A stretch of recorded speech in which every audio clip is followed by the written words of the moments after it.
خلاص بقى يا شريف بقى، ما تخنقناش. اشرب الشاي كده وصلي على النبي ووحد الله. لا اله الا الله. دمك يا اخي بيبقى تقيل قوي وانت مكشر. وانت عايز يعني وانا مكشر يبقى دمي خفيف وشكلي حلو يعني؟ معلش يا شريف معلش، ما انت عارف فطينه ما يستظرف. قول لي بس انت هتعمل ايه مع الولاد؟ ولا حاجه، هيفضلوا معايا لغايه ما يخلصوا امتحانات اخر السنه وبعد كده يشوفوا هم عايزين يعملوا ايه. انت طيب قوي يا شريف، ما تقنعهم يقعدوا معاك. لا لا لا لا، انا مش عايز اضغط على العيال اكتر من كده. كفايه الصدمه اللي خدوها في طلاق من امهم. لا لا لا، انا اسيبهم يعملوا اللي هم عايزينه. الله ينور عليك يا شيري، هو ده الكلام. ما تجيش على مصلحه ولادك، هم اللي يقرروا. طب معلش يا شريف، انا هسالك سؤال شخصي شويه يعني. اسال يا اخويا، ما انت اسئلتك كلها رخمه. ايوه بقى، وكده ارجع شريف اللي احنا عارفينه. لا بجد، انت وداليا ناويين تتجوزوا يعني؟ مش عارف صدقني، مش عارف. انا ما فكرتش في حاجه زي كده ابدا، ما اعرفش. اصل انتوا عارفين علاقه بداليا دي عامله زي ايه؟ انا هقول لك هي عامله زي ايه.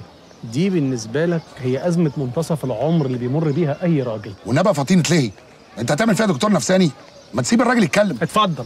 يعني عايز اقول لك يعني ان هي عامله زي كده، زي نسمه هوا بارده كده تهب عليك كده في يوم حر قوي كده وانت حران وعرقان وملزق كده، فاهم؟ قول كمان.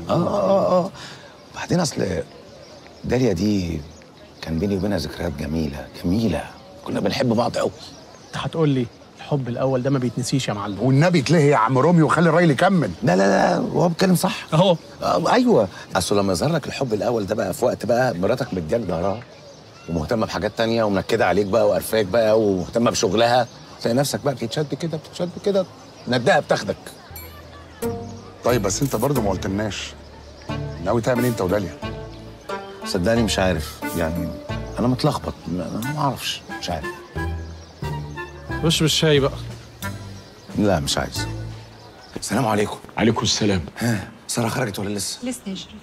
اهلا يا حبيبي. اهلا يا ماما، ازيك يا حبيبتي؟ الله، هي الولاده حصلت فجاه كده؟ مش كان فاضل شهرين؟ انا قلقانه قوي على ساره. لا يا ماما اطمني، كله هيبقى تمام. امال فين عبد الرحيم؟ اعوذ بالله، افتكر لنا حاجه عدله. مش انا قلت لك يا ماما سيبيني عليه؟ اخرسي، ما هوش وقته دلوقتي. هو في حاجه حصلت يا ماما انا ما اعرفهاش؟ ايوه يا حبيبي، انا ما حبيتش اقلقك علشان المشاكل اللي عندك في البيت. لما ربنا ياخد بيد ساره انا هقول لك كل حاجه. ولو هي ما قالتلكش انا هقول لك. قلت لك اخرسي. يا دكتور طمني، ايه الاخبار؟ الدكتوره ساره كويسه، بس البيبي هيقعد كام يوم في الحضانه. ماله الولد؟ الولد وزنه قليل وعنده مشاكل في التنفس. ايه يا جماعه، مفيش حاجه، ما تقلقوش، ان شاء الله خير. ربنا يخليك يا دكتور. اتفضل يا فندم، اتفضل. طب الحمد لله، انا شايف انه قعدنا بقى مش ضروري، يلا على البيت. انا مش منقوله من هنا الا لما اطمن على بنتي وحفيدي، وادي قاعده. ها، ما انا قلت كده برضه، لازم نقعد لحد ما نطمن. يا سلام على قلب الام. هتروح تستلم الحاويه وتسلم الفلوس وتدخلها المخازن وتتاكد منها كمان. اوامرك يا ريس. مش عاوز ولا غلطه. ها تمام يا كبير. روح انت دلوقتي. اوامرك يا ريس. السلام عليكم يا عبد الرحيم. السلام ورحمه الله وبركاته. ازيك يا واد عمي؟ كويس انك عارف ان احنا لسه ولاد عم وقرايب. مالك داخل حامي كده؟ جرعيه؟ ما هو اللي انت طلبته يا عبد الرحيم بصراحه مفيش حد عاقل يقبله، لا قريب ولا غريب. هي حكيت لك؟ ساره ما حكتليش حاجه، اختي شايله في قلبها وساكته. اللي حكى لي حماتك مرات عمك. ما حكيتلكش سبب طلبي ده ايه؟ يا راجل حكايه من زمان خلصت وماتت، تخليك تشك في مراتك؟ ما ماتتش، واسال زمايلها في المستشفى. وتصدق كلام الناس ليه؟ مش وارد ان هم يكونوا بيكذبوا عليك؟ مفيش دخان من غير نار يا واد عمي. على العموم يا عبد الرحيم، انا جاي ابلغك ان ساره ولدت وجابت ولد. بدري كده؟ دي كانت في السابع. الواد ابن 7 ومحطوط في حضانه. حضانه ليه؟ الولد نازل ضعيف وعنده مشاكل في التنفس. عبد الرحيم اخزي الشيطان وتعالى معايا شوف ابنك. لما تعمل اللي قلت لها عليه الاول. يعني انت برضه راكب دماغك ومصمم على اللي انت عايزه، انت حر. بس اسمع ما اقول لك بقى، انا مش هسمح لك ابدا انك تشكك في شرف اختي، ولو فضلت على اللي انت فيه اللي بيننا وبينك خلص. فاهم؟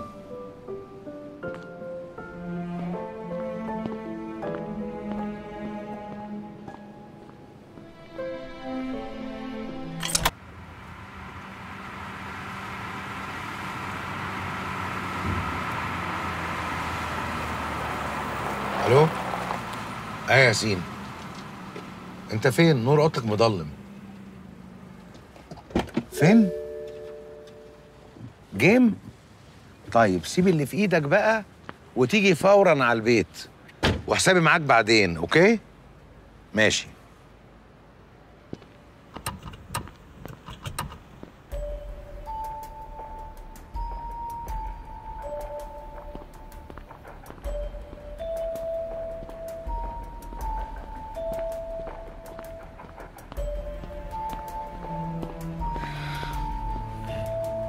داليا، انت ايه اللي جابك دلوقتي؟ اعمل ايه؟ ما بتردش على تليفوناتي ومش بتروح النادي. هو انت بتتهرب مني؟ لا، بس انا ظروفي متلخبطه شويه. هتفضل واقف؟ اركب. اوكي.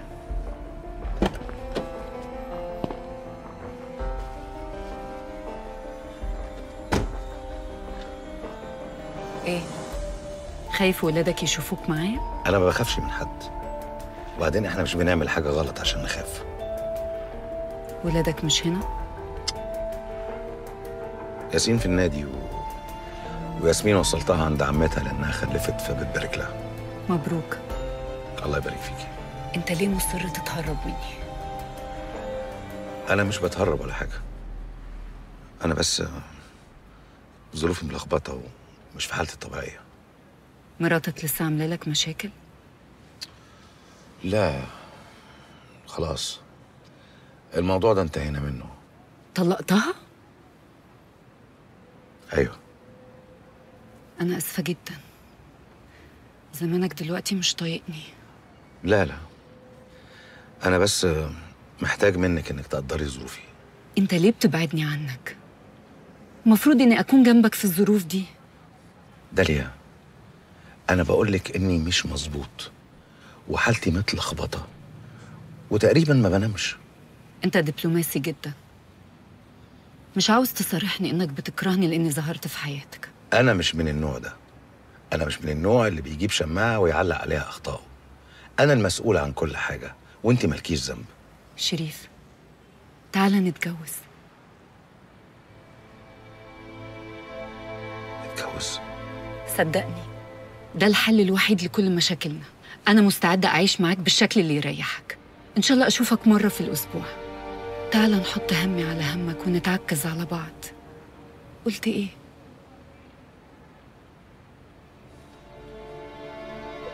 ايوه بس يعني ما تكملش، انا اللي غلطانه اني جريت وراك.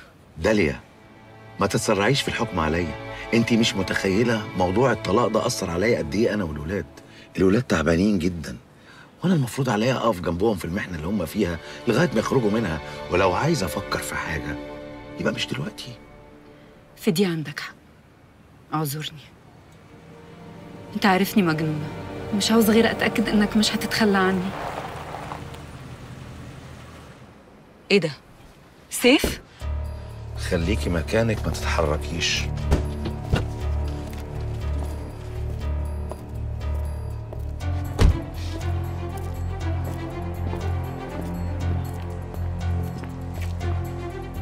حاجة عظيمة جدا.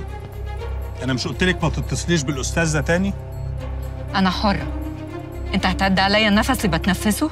بقول لك ايه، مدام داليا ما بقتش على ذمتك، تعمل اللي هي عايزاه. أنت تسكت خالص، حسابك معايا بعدين. اتفضلي معايا يا مدام. المدام مش هتتفضل في حته، المدام هتفضل هنا، ولو عايز تتكلم كلامك معايا انا. كده واضح إنك ما اتعلمتش من اللي حصل المرة اللي فاتت. انا ما بتهددش، واعلى ما في خيلك اركبه. طب بص بقى يا شريف يا صالح، عايز افكرك ان لحد دلوقتي بتكلم بالذوق، بس انا ممكن اعمل لك فضيحه هنا. ولو انت اصريت تتكلم بالاسلوب ده وبالطريقه دي انا هطلب لك البوليس وتفضل بقى مع السلامه. خلاص يا شريف، مفيش داعي للمشاكل، انا ماشيه. لا انت مش ماشيه، انت هتفضلي هنا ولا هتبعت لي شويه البلطجيه بتوعك عشان يخلصوا عليا؟ ماشي، انا هوريك. مع السلامه يا هانم.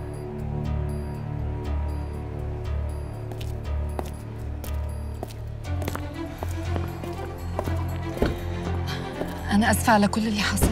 ما تاسفيش على حاجه، انا مش عايزك تخافي بعد كده. انا خايفه عليك انت يا شريف. سيف مجنون. مجنون على نفسه، ومش عايزين نسمح له تاني يفرض كلامه عليكي، وقلت لك ما تخافيش. عمري ما خفت وانا معاك.